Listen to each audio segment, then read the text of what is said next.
Story 1. I've always found peace where most people find emptiness. Out there, on the long, black stretch of road in the middle of nowhere, with nothing but the sound of the engine and the hum of the tires to keep you company. There's something about the way the night wraps around you like a blanket. How the stars seem just a little closer when there are no city lights to drown them out. No noise, no pressure, no one asking questions. Just the highway and me. That night, I was deep into Nevada. The kind of deep where your GPS stops bothering and even the static on the radio gives up. Midnight was crawling in, slow and heavy, and I'd been driving for hours. Just me and the rig, that familiar diesel rhythm like a heartbeat I could trust. And then, it changed. At first, I thought I imagined it. Just a soft cough from the engine, like it cleared its throat. Barely there, but when you've been driving a truck as long as I have, you notice things like that. I glanced down at the dash. No lights, no warnings. Everything looked fine. But that cough came again. Steady every few seconds. The sound was subtle, mechanical hesitation, like the truck was starting to think twice about moving forward. I leaned back, one hand on the wheel, the other tapping the dash like it might give me an answer. "Come on, girl," I muttered. "Don't start this now." I was still a couple hours out from the next stop. Nothing but open road behind me and more open road ahead. No towns, no traffic, no shoulder buddy to share a worried glance with. And 20 minutes later, it wasn't a cough anymore. It was a full-on stutter. Then the engine just gave out. Dead. The hum I'd been leaning on all night vanished like a light switch. And suddenly, the silence wasn't peaceful anymore. It was suffocating. The rig coasted for a few hundred feet before it slowed to a halt on the side of the highway. The front tires crunching against gravel as the weight of all that metal came to a reluctant stop. And then, nothing. No wind, no bugs, no distant howl of a coyote to remind me the world was still moving. Just me. Sitting in a steel coffin under a desert sky, gripping the wheel harder than I should have. Listening to the silence. Start to listen back. I sat there for a minute. Engine dead, hands frozen on the wheel. Like if I stayed still long enough, the truck might change its mind and come back to life. It didn't. I turned the key once, twice, click, click, nothing. That sound, that dry, empty click, it echoed louder than it should have. No rumble, no turnover, just a dead machine in the middle of nowhere. I muttered something under my breath I wouldn't repeat to my mother and popped the hood. The heat outside hit me like a wall, thick and wrong. Desert nights are supposed to cool down. This one hadn't. It was like the air itself didn't want me there. I grabbed the flashlight from the side compartment, the big one with the heavy grip, and shined it into the engine bay. Steam hissed faintly. Not much, but enough to say something was off. I checked the usual suspects. Belts, hoses, lines. Nothing broken, nothing leaking, nothing obvious. Just wrong. It's a sick feeling, standing under your own hood and realizing you're out of ideas. I stepped back, wiped the sweat from my forehead, or maybe it was nerves, and scanned the road. No headlights in either direction, no noise but the faint click of my hazard lights, blinking into the nothing. I climbed back into the cab, grabbed the CB. Breaker 19, anyone out there? This is truck 87 on Route 6, about 40 miles west of nothing. Rig's dead. Could use a hand. Silence. Then, static. I tried again, louder this time. Come on, someone's got to be close. Anybody? Still nothing. Just that low, crackling hiss, like the radio was holding its breath. I checked my phone. No bars. Not even the courtesy one they throw you for emergencies. Screen might as well have been a brick. That was the moment, right there, where the air changed. It wasn't fear yet. Not exactly. It was that prickle on the back of your neck. The one that creeps in when the world feels too still. Like you've wandered into the part of the map that was never meant to be traveled. I leaned back, stared out into the dark. The desert stretched in every direction, a black ocean of dirt and silence. No lights, no sounds. Just the knowledge that I was completely, undeniably, alone. Or at least, that's what I thought. I was just about to climb back into the cab, try the engine one more time, even though I knew it wouldn't work, when I saw it. Headlights, way out in the distance. Just a faint shimmer at first, barely a glow against the flat black horizon. But it was moving, getting closer. And for a second, I actually smiled. Relief. That kind of dumb, hopeful burst you feel when you think help's finally coming, even though your gut is already telling you something else. As the lights approached, I realized it wasn't another rig. It was too low, smaller, older. And as it rolled closer, I caught the outline. An old pickup, beat to hell. Rust on the fenders, front bumper bent like it had kissed too many ditches. The headlights flickered just a little. Not like electrical flicker, more like something breathing. It pulled up slow, maybe 10 feet ahead of my rig. Didn't angle itself for towing, didn't flash the brights or honk or signal or anything. Just stopped. The driver's door creaked open, and he stepped out. Tall, lanky, the kind of thin that doesn't come from diet, but from being worn down by the road itself. His clothes were dusty, not just dirty, like they'd been layered with weeks of desert wind. His boots looked cracked, like they'd been walking longer than they should have. And his face, I couldn't see it clearly at first. The shadows from his truck were doing too good a job hiding what I probably didn't want to see. But his voice? I'll never forget that voice. You need a hand? Low, dry, gravel in the throat, like someone who didn't use his words often and didn't need to. Something in me hesitated. Everything about him said, don't. But what choice did I have? Yeah. Truck died on me, I said, trying to sound casual, like this wasn't the start of something I'd remember forever. Not sure what the problem is. He nodded once, slow, like he already knew. Then he looked toward my rig. Mind if I take a look? He asked. I paused, just for a second. Not long enough to stop him, but long enough to feel that flicker in my chest, that animal flicker that says, this isn't right. But I said it anyway. Sure, go ahead. He walked toward the front of my truck. Slow, like each step mattered. No rush, no wasted motion. Just that dragging confidence of someone who either knew what he was doing or didn't care what happened next. I stayed behind him, a few paces back, flashlight still in hand.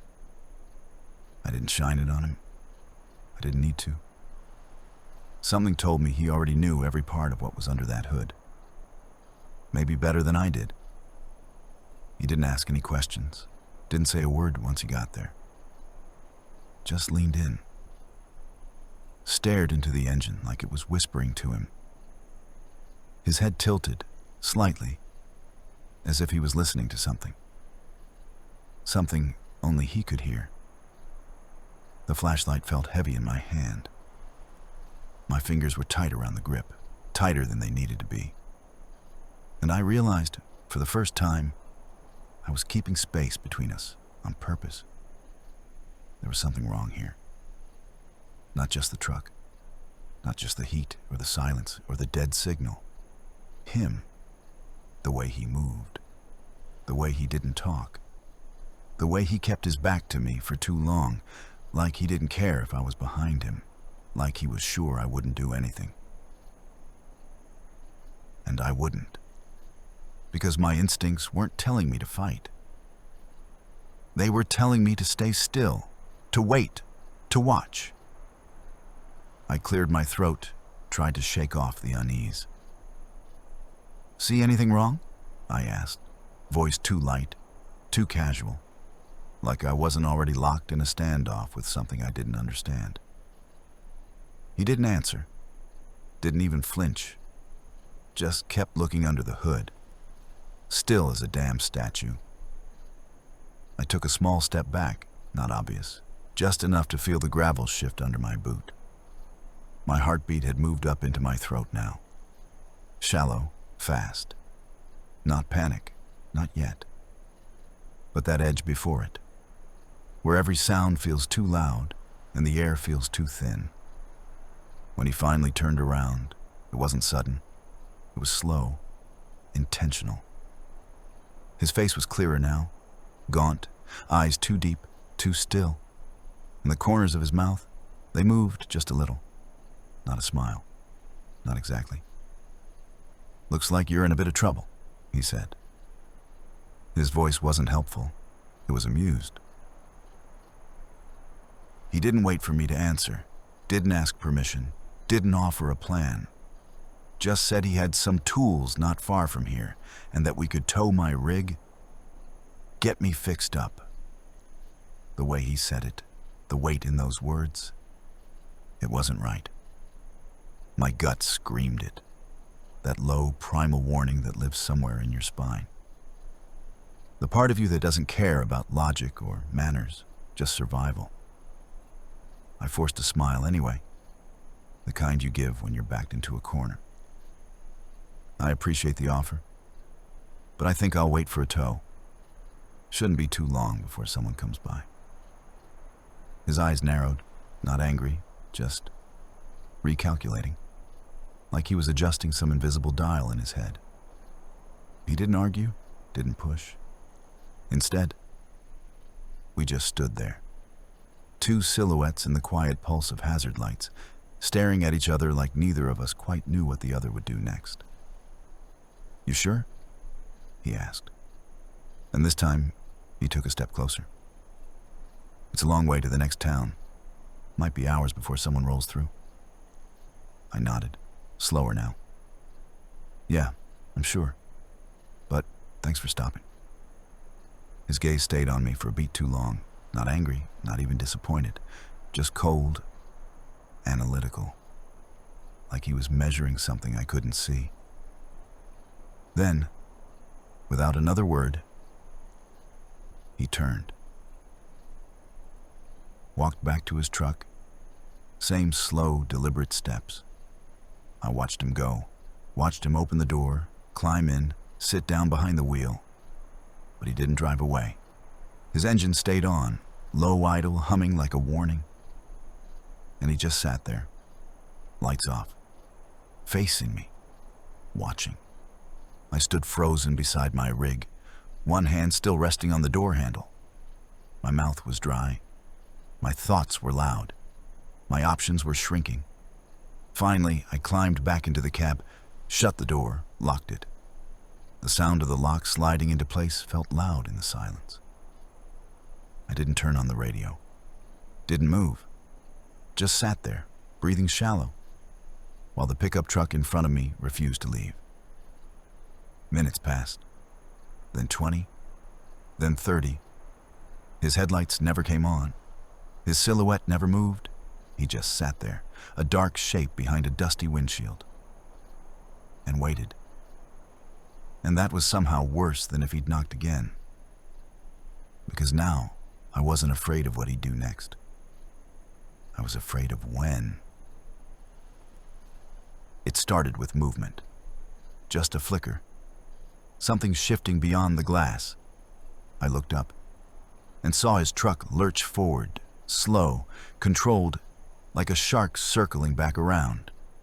He pulled up alongside my rig, idling just a few feet away now. No brights, no horn, no sound but the hum of his engine, rising just enough to let me know he was awake and watching. His face appeared, lit faintly by his dashboard, hollow. Still, staring straight into my window. Then the passenger window rolled down. "You sure?" he said, voice low. "You don't want that help?" I didn't answer, didn't blink. My heartbeat thudded so hard it echoed in my ears, like footsteps running in place. I reached for my phone again, hands trembling, hoping, begging for a single bar. Nothing. The screen was a dead, glass stare. Then, his door creaked open. He stepped out again. That same slow walk, like the ground belonged to him. He didn't say a word this time. Just walked straight toward my cab, his boots crunching the gravel like they had all night to do it. I scrambled under the seat. My hand found the tire iron, cold metal grounding me for a second. I gripped it tight, tighter, held it against my thigh. If he tried to get in, I'd swing. I'd have to. He reached the door and knocked, soft, almost polite, like we were neighbors, and he'd come to borrow sugar. "Open up," he said. His voice was deeper now, thicker. "Let's have a talk." I didn't move, didn't breathe. Just stared through the window, past him, into the void, praying for headlights that didn't exist. Then, another knock. Louder this time, sharp, demanding. "Don't make this difficult." The door handle shifted. I flinched, held the tire iron higher. The engine still wouldn't start. I knew it. I didn't even try. I was frozen in that seat, lungs tight, muscles locked, waiting for the sound of glass breaking or the door popping open. But then, something changed.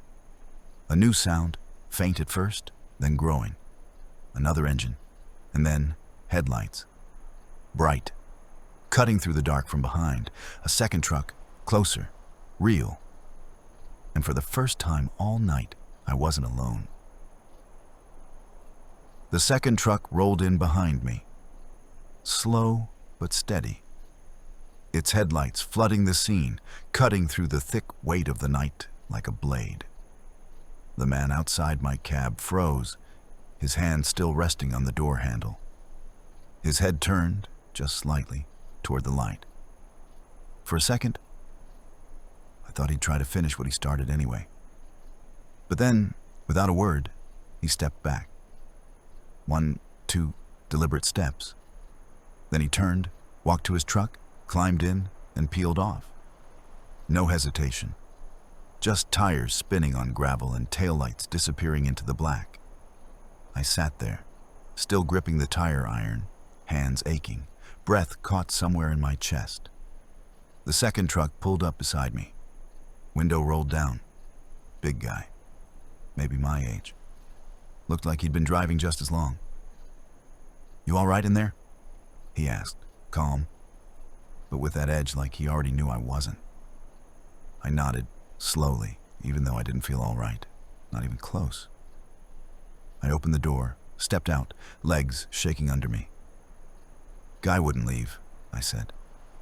My voice came out dry, weak, like it wasn't mine. "He do anything?" the man asked. I shook my head.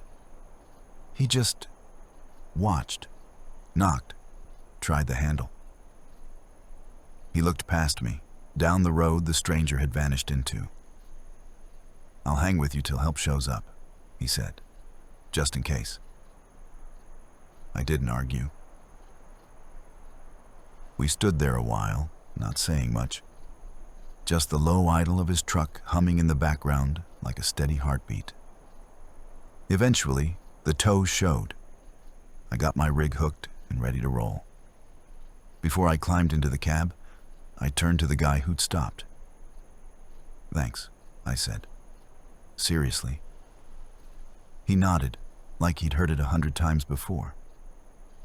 And then he said something that stuck with me. "You're not the first," he muttered. "That stretch, it's got a way of drawing things out of people, or drawing things to them." I wanted to ask what he meant, but he was already walking back to his truck. And maybe I didn't want the answer. That was years ago. But even now, when I drive through those wide, empty roads with no signs, no lights, no towns, I keep my doors locked. I don't stop unless I have to. And I never, ever open up for strangers. Not everyone who offers help means to give it. Sometimes I still think about that night. The way the air felt, too still, too hot. Like the desert itself was holding its breath. The way that man moved, not rushed, not angry, and just certain. Like he'd done it before. Like I wasn't the first rig he'd walked up to under the cover of midnight. And maybe I wasn't. I never found out who he was. Never saw his face again. Didn't catch a plate on the truck, didn't hear about an arrest or a body or even a complaint. It was like he'd rolled out of the dark and vanished right back into it. But what stuck with me wasn't what he did. It was what he almost did. The silence, the stare, the way he waited. That was the part that got under my skin and stayed there. And now, years later, I still drive those same highways. Still chase the night when the freight demands it. Still keep my cab stocked and my route tight.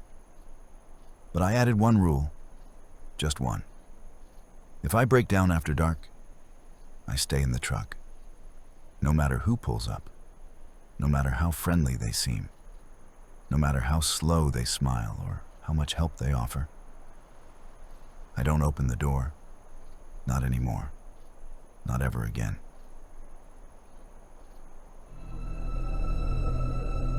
Story 2. You ever been so tired behind the wheel that the lines on the road start to swim? That kind of tired where your body's driving but your brain's a few miles behind. Floating somewhere in the haze of diesel fumes, radio static, and white line hypnosis.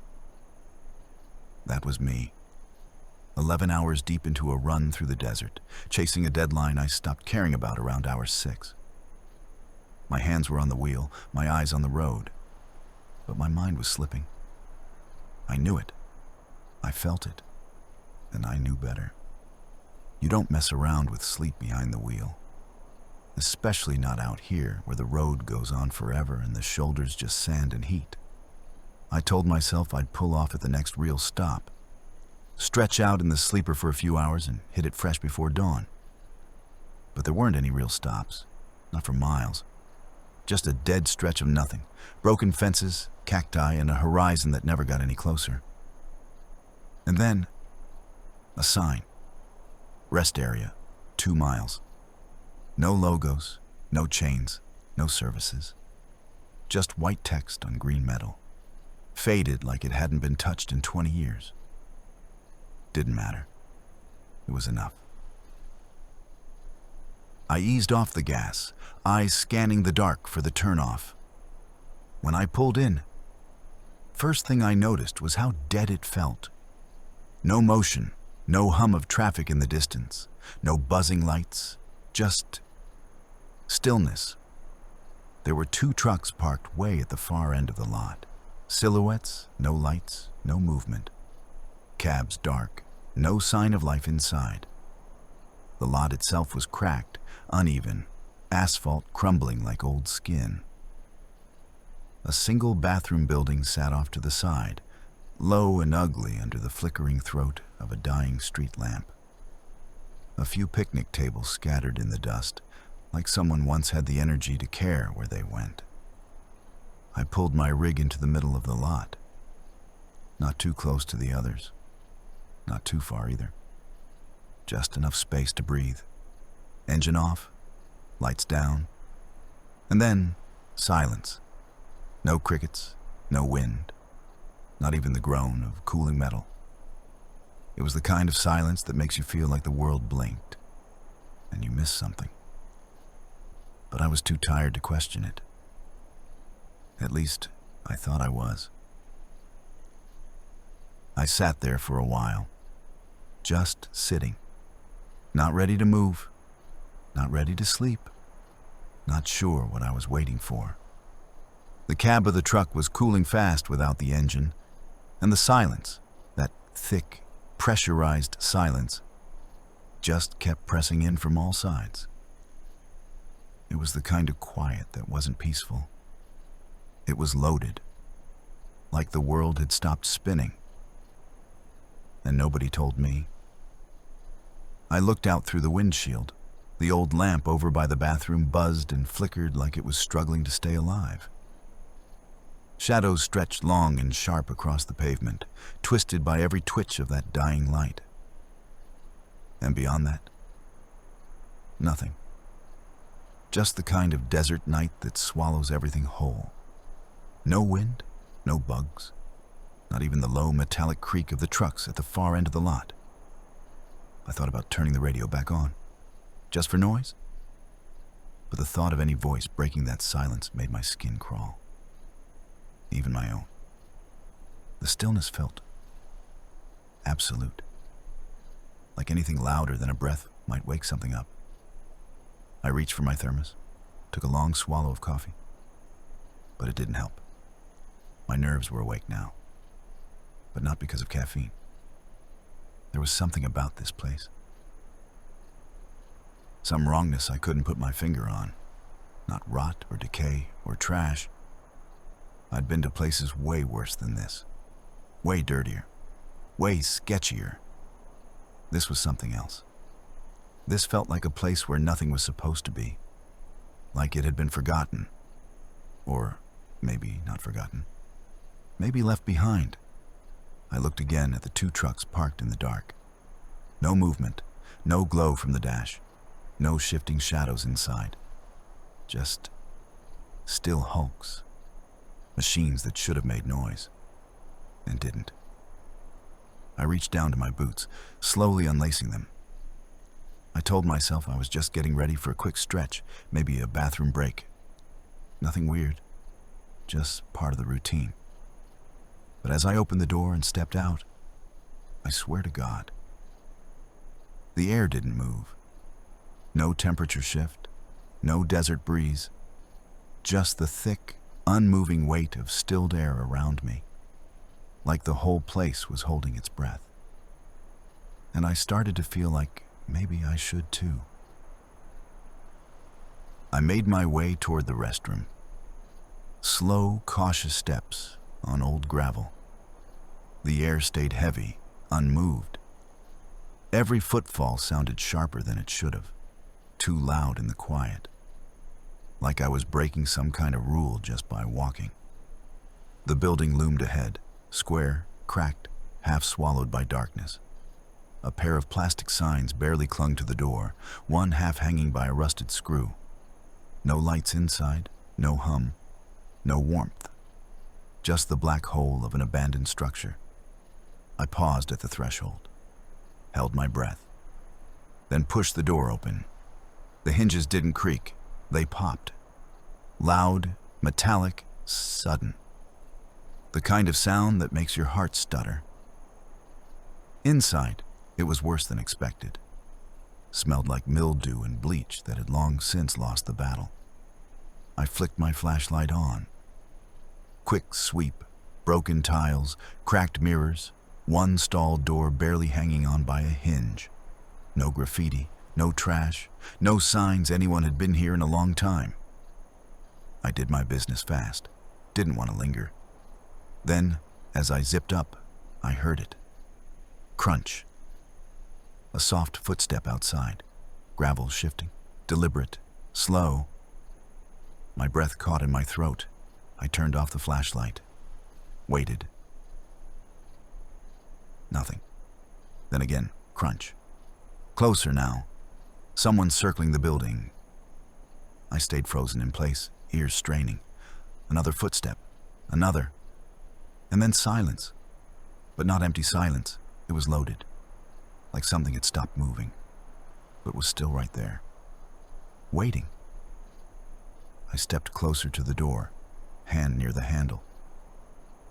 Another sound, softer this time. A scuff. The kind of sound you make when you're leaning, when you're shifting your weight, slowly, deliberately. Maybe to get a better look at something. Like someone was right outside, watching. I didn't move. Not yet. Then, like a whisper just outside the thin wall, I heard breathing. Not fast, not labored, steady, calm.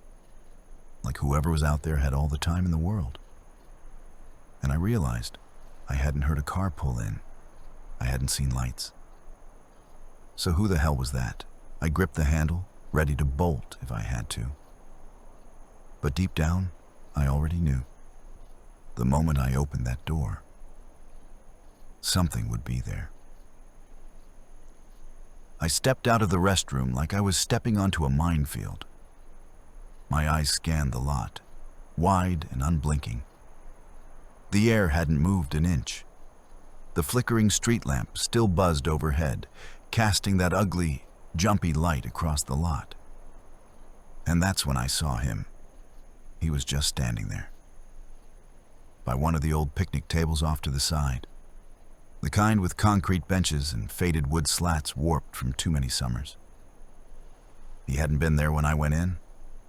I was sure of it. No sound, no headlights, no movement. He just appeared. Hood up, hands in his coat pockets, feet planted like tree roots in the gravel. And not moving. Not a twitch. I couldn't see his face. The hood was pulled too low. But I could feel his eyes on me. Locked in, unblinking. My heart started pounding again. Harder this time. I didn't stop walking. I forced myself to keep moving toward my truck. One foot after the other, like nothing was wrong. Like he didn't exist. But every step felt heavier.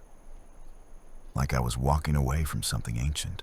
Something that had been here long before I showed up, and would still be here long after. Halfway back to my cab, I glanced over my shoulder. He hadn't moved. Still standing by that damn table. Still staring. Not a word. Not a sound. Just presence. And that's when I realized what felt so wrong. It wasn't just that he was watching. It was that he was waiting. For something. I climbed into my truck, locked the doors in one fast motion. My hands were shaking again. And when I looked out the window one more time, he was gone. Just gone. No footsteps. No movement. Like he'd never been there at all. But I knew he had been. And something told me that wouldn't be the last time I saw him. I stared out the window for what felt like a full minute. Waiting for my eyes to adjust, waiting for something, anything, to move. But there was nothing. Just the broken pavement, the flickering street lamp, and the picnic table, now empty. He was gone. I blinked, rubbed my eyes, checked again, still gone. I sat back in the seat, trying to calm the storm inside my chest. I even laughed. One of those weak, hollow laughs that doesn't fool anybody, least of all yourself. Get a grip, I muttered. You're just tired. Long haul, empty road, mind playing tricks on you. And maybe that was true. Maybe I had imagined it. Or maybe the guy had wandered off into the darkness, thinking I was the one acting weird. But I didn't believe it. Not really. Still, I tried to rationalize it. I told myself he was just some other trucker. Maybe needed a smoke, maybe needed to stretch his legs. Maybe he didn't want to bother me. Yeah, that made sense. Perfectly normal. But the way he had vanished, no sound, no movement, no car. It was too clean, too fast, like a cut in a movie. One frame he was there, the next, gone. I looked around the lot again. The two trucks at the far end were still parked, dark, unmoving. No one had gotten out. No new vehicles had arrived. Just me. Just that silence. And that feeling. The kind that lives at the base of your skull, that buzz under the skin, like static before a lightning strike. Still, I did the only thing that made sense in the moment. I tried to sleep.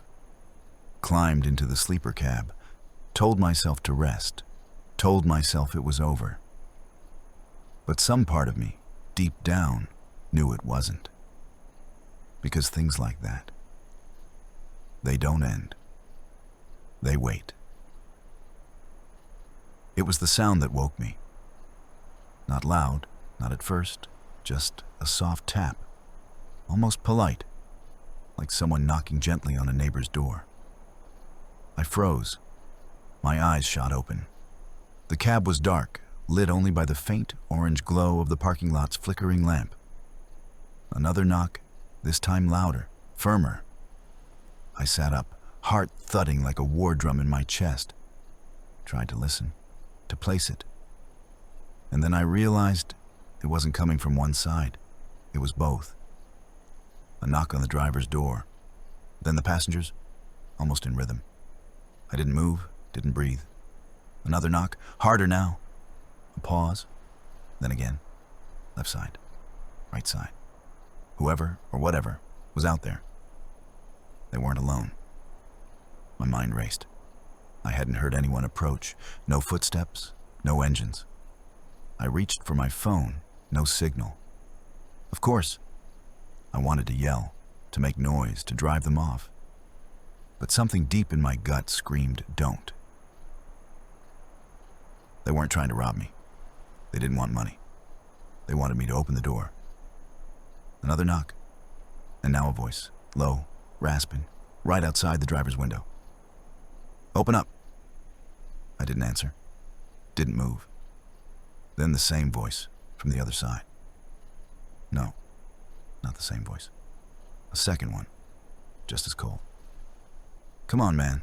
Just want to talk. No chance. No way. I grabbed the tire iron from beside the seat.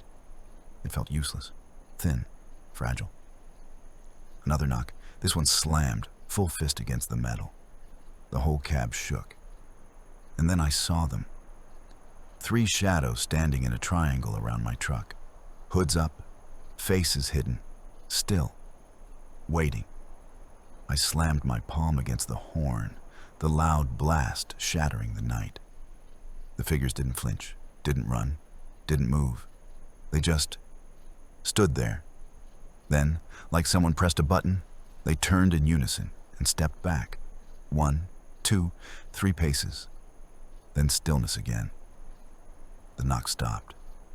The night returned. But I didn't feel relief.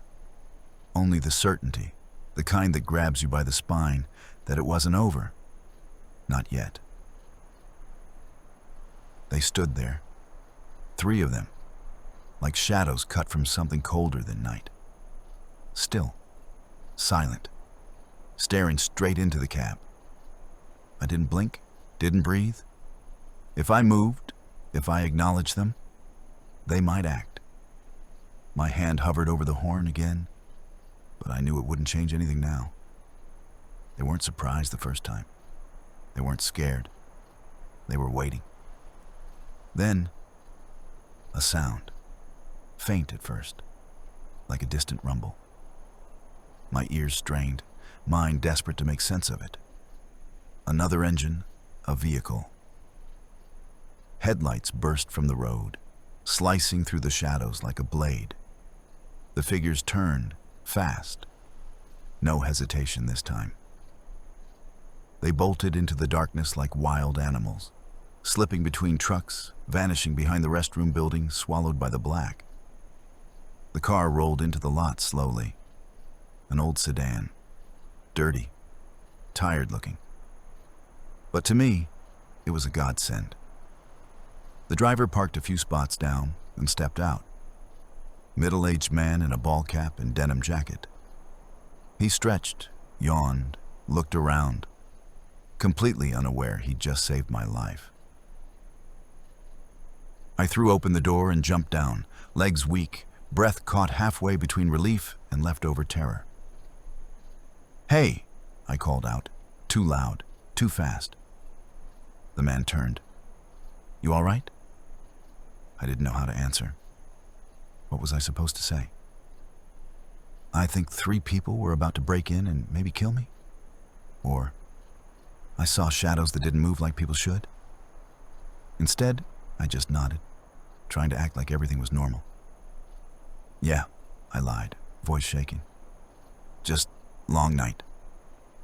He nodded like he understood. "Gonna grab a nap before hitting the road again. You too?" "Yeah, just gonna rest a bit." But I didn't go back in the cab. I stood there watching the shadows where they'd disappeared, listening, waiting, but they didn't come back. Not while that other car was there, not with its headlights keeping the dark at bay. By morning, I was back on the road, but I didn't go far. Just a few miles down, I spotted a gas station still open. Not one of the big chains, more like something forgotten by time. The kind with flickering neon and a soda machine that probably hadn't worked since the 90s. I pulled in, not because I needed gas, not because I was hungry. I just needed to not be alone. Inside, the place smelled like old coffee and engine oil.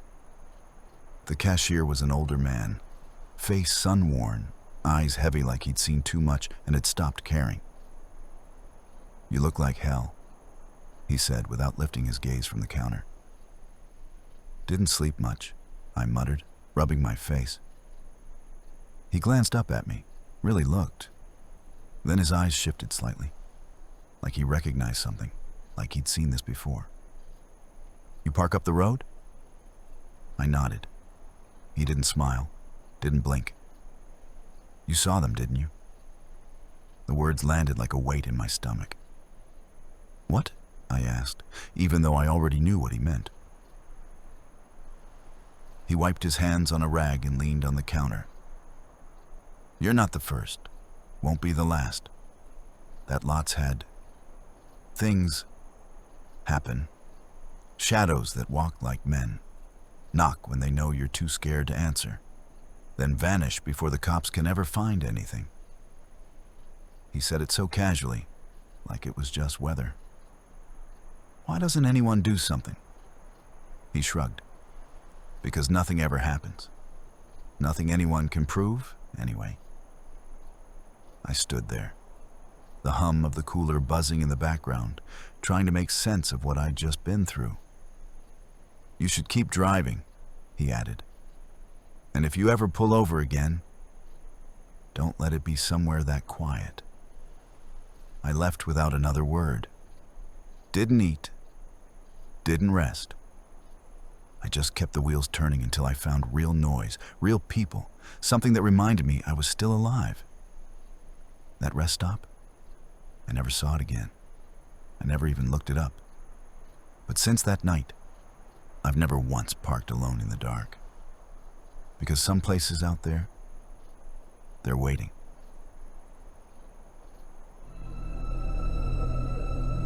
Story 3. I've been driving long hauls for over 17 years. And if there's one thing I've learned about the road, it's this. The night doesn't care who you are. Out here, under an endless sky with nothing but asphalt ahead and behind, you either learn to love the silence, or it breaks you. Texas highways, especially the ones that cut through desert like a knife through flesh, have a special kind of emptiness. not the peaceful kind. The kind that stares back at you. That night, I was halfway through a midnight run, hauling auto parts from El Paso to Houston. The world outside my windshield was a void. No towns, no exits, no lights. Just the dim glow of my dash and the low hum of the engine. It was the kind of night where every sound feels louder. The creak of the seat, the occasional rattle from the trailer, the rhythmic slap of tires on cracked asphalt.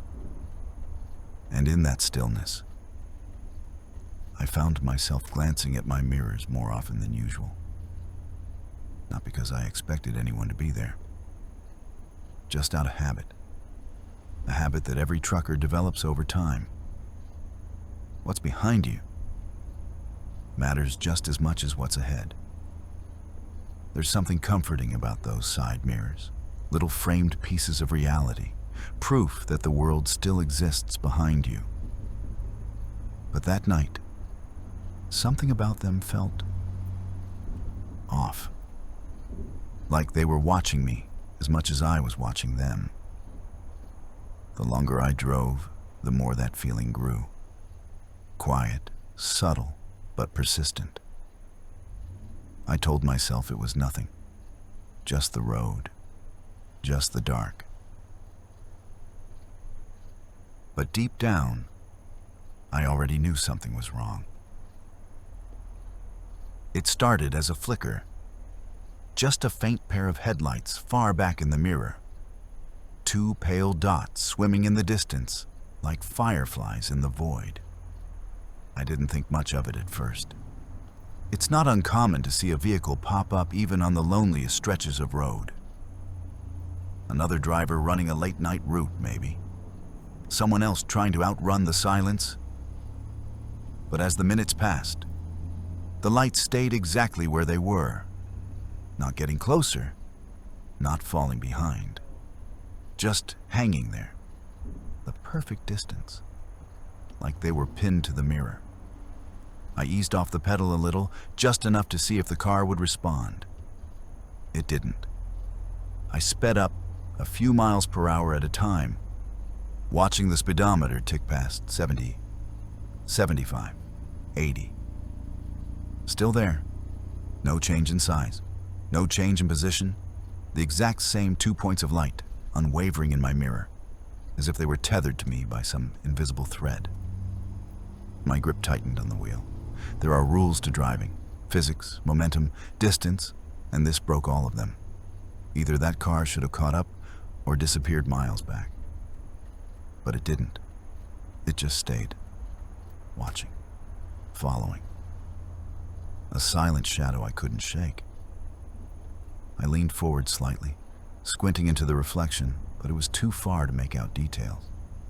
No make, no model, no driver silhouette, just light, cold and still. Something about it sent a shiver crawling up my spine. I've been followed before, by reckless kids, aggressive drivers, even a drunk who thought I cut him off. But this was different. This wasn't aggression. It was attention. Quiet, focused, patient. Like whatever was behind me wasn't in a hurry, because it knew eventually I'd have to stop. I kept driving. Mile after mile, curve after curve. That car never moved. It didn't gain. It didn't fall back. Just floated there in my mirror like it was anchored to me. At first, I told myself it was normal. Another driver zoning out like me. Maybe we were just pacing each other across the desert. Nothing weird about that. But after an hour, then 2, it stopped making sense. Every time I checked the mirror, it was in the same exact spot. Same headlights, same angle, same distance. Like a painting hung behind me, frozen in time. I tried slowing down, just a little. 5 miles an hour, then 10. Nothing. The car slowed too. I sped up. It kept pace. No matter what I did, it stayed right where it was. A fixed point in a sea of moving road. It was like I wasn't the one driving. Like we were both caught in something else's rhythm. The road stretched ahead like a ribbon made of silence. No other cars, no towns, no exits. Just me. And that damn car, always behind me. I started checking my mirrors every few seconds, obsessed, like some part of me needed to catch it blinking, like it wasn't real unless I saw it move. But it never did. It just waited. After a while, I stopped looking. Couldn't take it anymore. The longer I stared, the more I felt like I was the one being watched. By something I couldn't see, but it could see me just fine. I turned up the radio. Static. Tried calling someone. No signal. Just me, my thoughts, and the two eyes of that machine behind me. Glowing from the void. Never closing, never changing. And the worst part?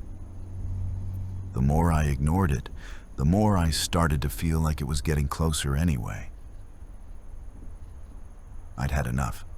My palms were slick, chest tight.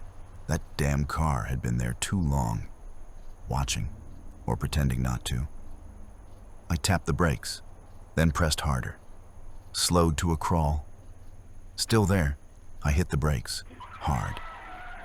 The tires screeched as the truck rumbled to a full stop, smack in the middle of that godforsaken road. Silence. The engine hummed beneath me, but everything else was still. Even the desert air felt like it was holding its breath. I glanced into the mirror, and nothing. Empty road, just blacktop stretching back into infinity. Not a single headlight, not a single shape. Gone. Clean, gone. I blinked, rubbed my eyes, leaned forward, trying to see past the faint glow of my taillights. But there was nothing behind me. No turnoff, no dip in the road. No way anything could have slipped out of sight like that. That car, it had been locked onto me like a magnet. Now it was just gone. I opened the window a crack. Cold air spilled in. Still nothing. No sound but the soft ticking of my cooling engine. It didn't feel like relief. It felt wrong. Like that silence was waiting for something. I stayed there, staring, for maybe a full minute. Then slowly, like something creeping up your spine, the thought slid in. It didn't leave. It let me stop. I was moving again. Not fast, just enough. Enough to pretend nothing had happened. Enough to outrun my thoughts. The road swallowed the headlights, mile after mile of cracked asphalt, Texas silence pressing in from both sides. I turned the radio dial just to break it. Static. Just endless white noise, like sand blowing through an old speaker. I left it on. Even that was better than the quiet. Then, it shifted.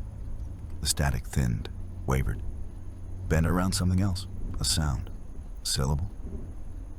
I leaned in, instinctively, and there it was, a whisper. So faint I wasn't sure if I heard it or felt it, like it slid under my skin instead of into my ears. Logan.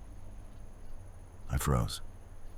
It said my name, soft, drawn out, like someone underwater or speaking through a bad dream. I reached for the knob and shut it off so fast the silence snapped back like a rubber band. But that was when I saw it. In the mirror. Just a flicker. Not headlights this time. No. It was a silhouette. Barely visible, like a shape pulled from the black. There. Gone. Like it had ducked the moment I looked, my stomach dropped. The mirror wasn't lying. It was warning. The silence didn't last. 15 minutes down the road, maybe 20, I saw it again. Far behind me. Same spot, same damn distance. I blinked hard. No. No way. I slammed the brakes earlier. I stopped. And that thing disappeared. I saw it vanish. But there it was, as if it had never left. as if time had looped. My skin crawled, my hands tightened on the wheel, sweaty now, my breath shallow. This wasn't just a car anymore. This was something else. Something that didn't follow the same rules. It didn't want to catch me. Not yet. It wanted me to know it was there. To feel it. Like an itch you can't scratch. Because it's not on your skin. I looked away from the mirror. I tried to pretend it wasn't there. But I felt it, burning behind me. Still. Waiting. And I knew, with every part of me, it was just getting started. There was another vehicle up ahead. First time I'd seen another soul in hours. Tail lights glowing faint red through the night haze. A beat-up station wagon, maybe. Relief washed over me for a second. A living, breathing person. Another driver. Normalcy. I closed the distance slowly, not wanting to spook them. As I got closer, I shifted into the left lane, preparing to pass. And then I saw it. Not the driver. The mirror. Their side mirror reflected just a sliver of my truck. And in that sliver, for half a second, I saw a face. My face. But not me. Something was off. Too pale, eyes too wide. Expressionless, frozen like a photo held too long over fire. And then it was gone. Just a flash. Maybe a trick of the light. Maybe nothing. But it made my stomach turn. I passed the car. Didn't even glance over. I didn't want to know if someone, or something, was watching me through the glass. I just kept driving. But the feeling stayed. Like I wasn't the only one behind the wheel anymore. It was back. No warning this time. No headlights in the mirror. Just a sudden presence. Looming. Right behind me. Close. Too close. I didn't hear an engine. Didn't see the beams. Just a shape. Low. Silent. Matching my speed like a shadow stitched to my bumper. My grip on the wheel tightened. I eased the pedal down, 65, 70, 80. The highway stretched into darkness ahead, a flat black ribbon with no end. But the car behind me, still there, unchanging, unshaken, no matter how fast I went. It stayed. Close enough I could almost feel it breathing. I slammed my fist against the dash, trying to shake off the panic rising in my chest, tried to tell myself it was a normal car, a normal driver, some idiot tailgating me in the middle of nowhere. But the road was dead empty. I hadn't seen another car for miles, not since the one with that twisted reflection. And then I looked again. The mirrors. They were pitch black. The headlights weren't just off. They were gone. The shape behind me had no light, no identity. Just an outline riding my exhaust like a silent threat. I floored it, engine growling, tires humming beneath me. But the distance didn't change. It was like I was being pulled, like it was towing me from behind without a hitch. And in that moment, I knew. It wasn't chasing me. It was attached. I don't know how long I was driving. Could have been an hour. Could have been 10. The highway blurred into darkness, and every glance at the mirror felt like stepping toward a cliff I couldn't see. But eventually, lights. A small gas station glowing like a forgotten lighthouse. Just one flickering sign, a single pump, and a convenience store that looked like it hadn't changed since the 80s. I pulled in hard. Tires screeched. I didn't care. I jumped out of the cab, legs shaking, lungs burning. I just needed people. Witnesses. Something real. Inside, an old guy behind the counter looked up from a black and white TV. Didn't flinch when I burst in like a man chased by ghosts. Which I guess I was. "Everything all right, trucker?" he asked, like it was just another Tuesday night. I told him everything. The car, the mirror, the distance, the silence, how it vanished, how it came back, how it followed without a sound, how it was still out there. He didn't blink, didn't laugh, just leaned forward, resting both hands on the counter. "You've seen her too," he said, like he was talking about the damn moon. "That car's been riding these roads longer than most drivers have had licenses. Shows up in the mirror, stays just far enough back, doesn't pass, doesn't stop. Disappears when you stop, comes back when you move." I stared at him. He lit a cigarette. Didn't offer me one. Didn't need to. I couldn't have held it steady. Folks call it the mirror ghost. Some say it's a driver who died out here, trying to make it home. Some say it's a curse. Some think it's just the road itself, getting bored. I tried to speak, ask if anyone ever got away, if anyone ever found out what it wanted. But I couldn't get the words out. The man just shrugged. "Best thing to do is what you did. Keep moving. Don't play chicken with it. Don't look for it. And whatever you do, don't try to follow it back." That was years ago. Since then, I've driven 1,000 highways, crossed every state line you can name, seen every kind of storm this country can throw at you. But no matter where I go, I never look in the rearview mirror for too long. Not anymore. Because some nights, it still happens. I'll be out on some endless stretch of road, no cars for miles, just me in the dark and the hum of the engine. And then, headlights, far back, not closing in, not fading out, just staying there. Sometimes I catch myself, hands starting to adjust the mirror, curiosity creeping in like a bad itch. And every time, I pull back, grip the wheel tighter, eyes forward, because I know what might be there, what might be waiting. And if I never look, I'll never know. And maybe that's the only reason I'm still around to tell the story. Let it pass. Let it follow. Let it disappear. Just don't look back.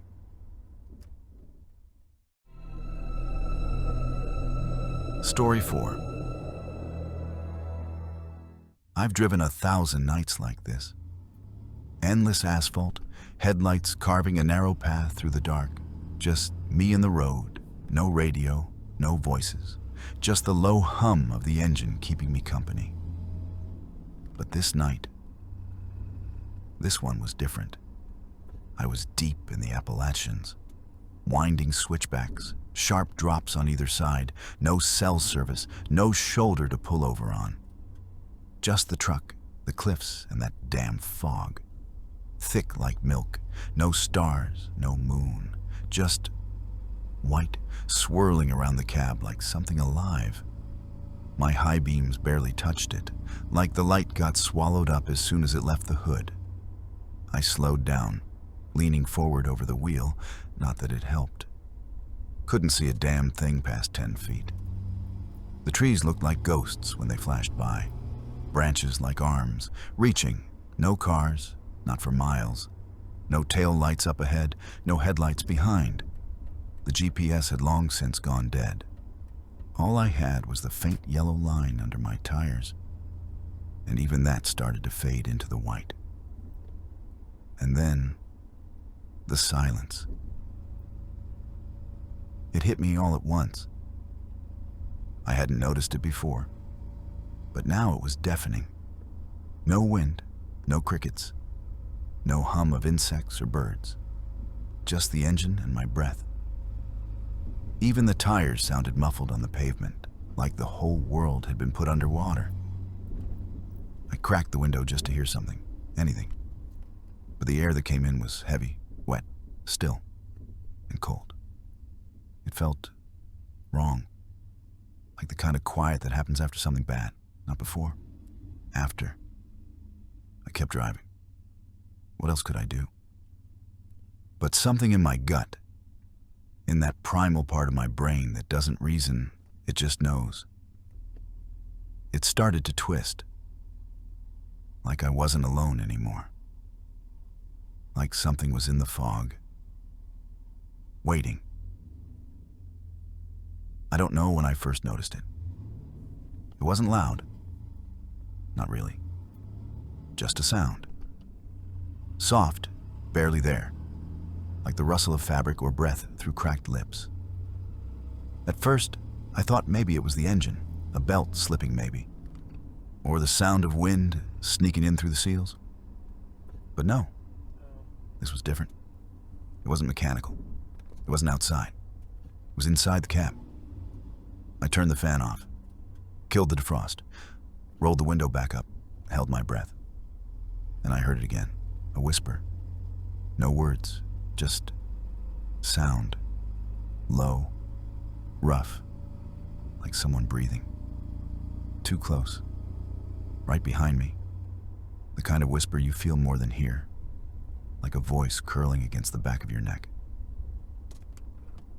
I snapped my head around, heart hammering in my chest, expecting to see something, someone in the dark space behind the seats. But there was nothing. No one. Just my duffel bag, the blanket, and a cab full of misty shadows. I stared at the darkness back there, frozen, waiting for it to shift, to blink, to breathe. Nothing. Still, that feeling, the knowing, it didn't leave. That feeling that I wasn't alone anymore. That something was riding with me now, silent and unseen. I turned back to the road and kept driving. But from that moment on, I didn't trust the silence anymore. And I didn't turn off the cab lights. I caught the first one just past mile marker 212. A shape, just standing there, off to the right, barely visible through the fog, tall, unmoving, like someone waiting for a ride that would never come. I glanced toward it, just for a second, and it was gone. No movement, no sound, just gone. A trick of the eyes, maybe. That's what I told myself. But it happened again 10 minutes later. Left side this time, behind the guardrail. A figure, arms at its side, face turned toward the truck, watching. Again, gone the second I turned to look straight at it. I gripped the wheel tighter, lips pressed into a hard line. My eyes flicked to the side mirror more than the road now, scanning the edges of the fog, shapes, shifts, flickers of movement. But every time I looked directly, nothing. Just mist and empty highway. I started to feel the heat rise in my chest. Not the kind that comes from fear. Not yet. More like frustration. Like something was playing with me. Testing the limits of what I could handle. The third silhouette was closer. Right on the edge of the shoulder, maybe 10 feet from the road. I didn't even glance. Just kept my eyes forward, hands locked at 10 and 2. My pulse thudded loud in my ears, like it was waiting for me to look, daring me. But I didn't. Not yet. It started as a weight, nothing physical, just presence. A pressure behind me that didn't belong. I'd been on the road too long, sure. But I know the difference between nerves and instinct. And this was instinct screaming through every nerve I had. Something was behind me. Not outside. Inside. Inside the cab. The feeling was so specific, I could pinpoint it. Center seat, directly behind me. Like someone had climbed in when I wasn't looking. Sat down, real quiet. Crossed their arms. Waited. The air felt colder suddenly. I adjusted the rearview mirror, just slightly. Enough to catch the back seat in my peripheral without really looking. Nothing. Still, I couldn't shake the feeling, like eyes boring into the base of my neck. Not aggressive, not curious. Just there, present, unblinking. I reached for the heater dial. My hand was shaking. Turned the knob all the way. Tried to blame it on the cold. But the air didn't feel cold.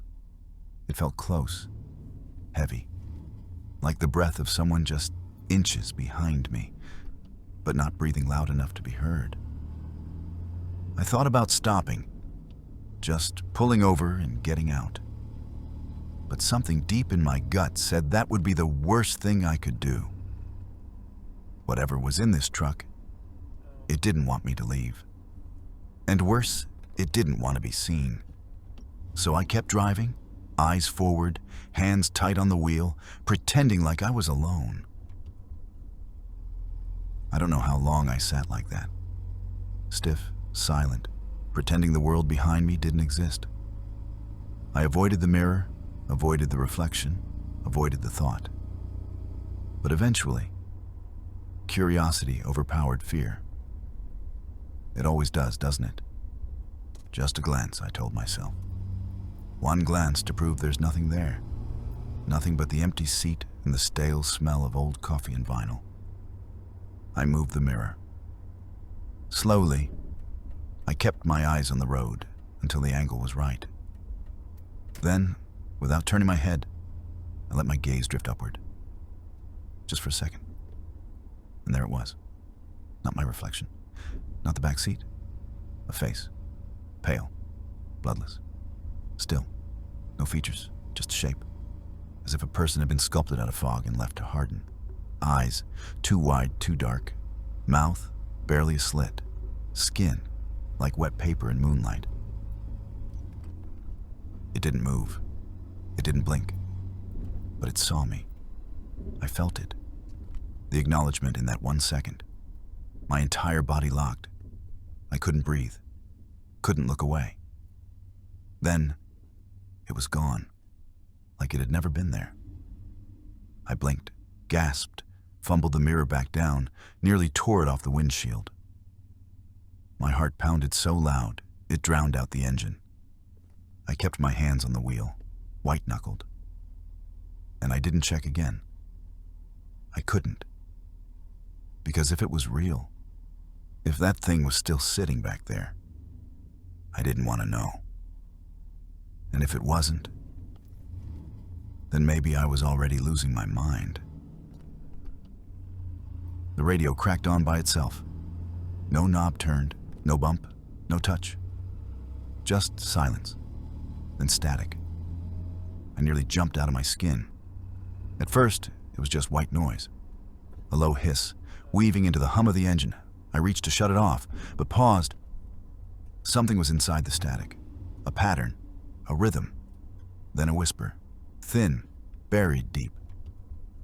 Christopher. My fingers froze on the dial. Static again. A pause. Christopher. Don't look back. I yanked my hand away like the plastic had burned me. The air turned thick, heavy in my lungs. The kind of weight you feel at the bottom of deep water. I stared ahead, through the fog, knuckles tight on the wheel, eyes wide, refusing to blink. Maybe I imagined it. That's what I wanted to believe. But the voice came again. Don't look back. Clearer now. A man's voice, but twisted, like the syllables were scraped over broken glass, rasping, rotten, intentional. The radio flickered, volume jumping on its own. Don't look back. Every hair on my arm stood straight up. Something in that voice didn't just warn me. It commanded me. Like it knew I was listening. Like it knew I was tempted. Tempted to glance at the mirror. Just a flick of the eyes. Just to check. But I didn't. I sat still. Stared straight ahead. And whispered to myself over and over. Don't look. Don't look. Don't look. Because deep down, I knew. It wanted me to. I broke. I lasted longer than I thought I would. But the voice kept repeating it, over and over, until the words weren't just in the radio. They were in my head. Don't look back, don't look back. But the human brain is stupid like that. Say don't. And that's the only thing it wants to do. So I looked. Just a flick of the eyes, up at the mirror. And I regretted it the second I moved. The face was there again. Closer. So close the glass fogged as if it was breathing on it. No pupils, no expression. Just white, empty skin, so tight it looked stretched over bone. But the worst part, it was moving. Slowly, inch by inch, leaning forward from the shadows behind my seat. It didn't blink, didn't speak, didn't even open its mouth. It just stared. My whole body froze. I couldn't scream, couldn't breathe. The truck veered onto the shoulder, and gravel rattled beneath me. I jerked the wheel to correct, but I didn't dare take my eyes off the mirror. The face kept coming. And that's when I knew, whatever it was no longer behind me. It was with me, in the cab, here.